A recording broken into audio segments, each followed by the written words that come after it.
Hey everybody, welcome back to the Uncultured Whiff, where today we're going to smell the 6 millionth flanker by 1 million. This is what they call a flanker of a flanker's flanker. Yeah, that's a mouthful. Alright, so from what I've heard, it does not mean it's accurate whatsoever.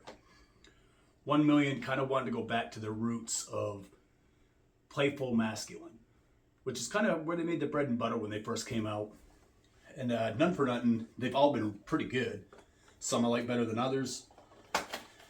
Let's dig into this. You got the simple operation. It's just a fucking box. Then you got that. Yes, mate. Look at that. Yeah, that does smell good. They did what they wanted to do. They kind of went back to the beginning, but modernized it a little bit. So at the top, you get like a really, really good sandalwood. It's a little bit different than what your normal sandalwood is. And then that mandarin orange comes in and blends really well with it. Neither one's overpowering the other. They're really sharing the same space. And it's wonderful. Absolutely wonderful. And then near mid, you get a very warm cedar. That's what they call it. I just call it like not a fresh cut cedar, but a cedar that's been sitting around for a while, like when you open a cedar chest, that type of cedar. And a lot of spices. When I say a lot, there's a lot. This is like the first one that's kind of like, it's delicious, playful, but yet it's darker. It's something that the long in the tooth bitches like me will wear, and we're perfectly fine with it. You know, the dads will rock this okay, you know what I mean? But yeah, it's still good enough that the younger cats can wear. It's probably the most versatile one that they have done in a long time. I give it 8 out of 10. You know, the real rock star of this though is only like, what's in the base? If you look at the note breakdown that they give you online, it says intense woods. That is fair, because you have got a lot of those really dark and rich woods that are just before you get into the dank woods. Those ones, you know, and you get like a little bit of a pine tar, like little bit of scent in there, but it's not harsh. It's still, you got that very playfulness that's coming from the other sections that don't really ever go away. They're still like working with it, you know? And it's just really good. It's going to be good for, in the summertime, you might only want to do like one spray, maybe two, just because it is a little dense. Maybe like more of a nighttime thing. I know they kind of still market this on like going out and trolling for pussy and shit, but it's just got a really good scent. I'm going to say it's going to be a really good bedtime scent. Like you wear this to bed, your old lady's going to be like, oh yeah, like I might have a headache tonight, but I'm going to have a headache and I'm going to feel good at the end of it because she's not going to be able to stop. It's that good. It's really good. A little on the pricey side, but it is an eau de parfum and it lasts 10 hours, 12 hours if you have really fair skin. I do not. So you're looking at a 1.7 is going to cost you $110. 3.4 is going to run you $140. And they offer this in the Big Daddy, a 6.8, the tank. Like, the thing is effing massive. This is a 3.4. Just think of it, right? It's huge. It's monstrous. It's uncalled for. You don't need anything that's 6 ounces in fragrance, ever. You don't even need 3.4. The 1.7 will do you fine. You'll be through with it. You'll be onto something else. You won't lose a lot of money. But you can get it for $185.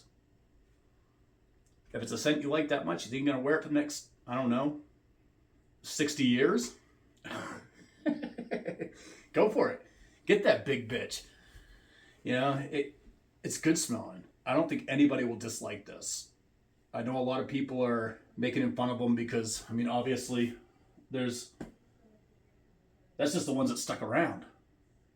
There's been a lot of them. Like I said, it's a flanker of a flanker's flanker. Yeah, but it's good. It's legit good. 8 out of 10 for me. If it had a little more projection, I'd give it a higher rating. But this is like one of those ones that it projects, but it doesn't obnoxiously project. But with this scent, I kind of want it to be obnoxious. I want someone 25 feet away to go, what the fuck? Can you smell that, motherfucker? You know what I'm saying?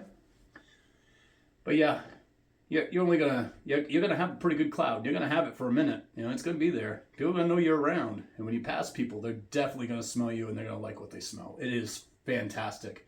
Again, no one sends me shit. I get all these myself. I have the crippling debt to prove it. It's good.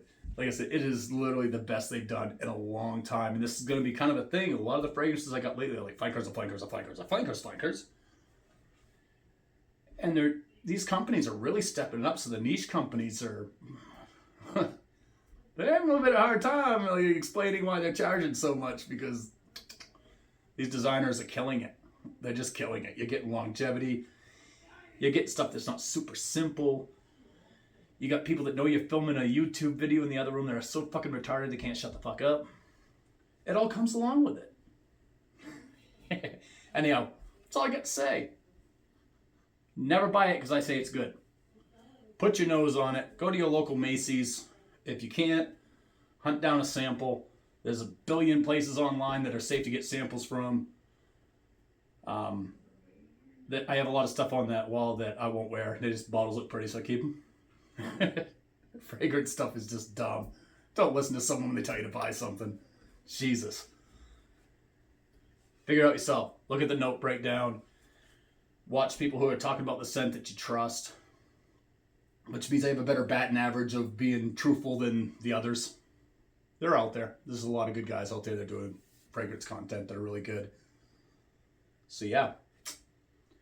Very cool. Come on, man. Subscribe. Help me out. My channel's small. Only you can change that. I can't change that. You know, I tried praying, but, you know, the dude upstairs don't give a shit about fragrance. He wants everybody to smell like wild animals. That's why armpits smell, and ass cracks will always smell like ass. Flaw. There's a flaw in your system.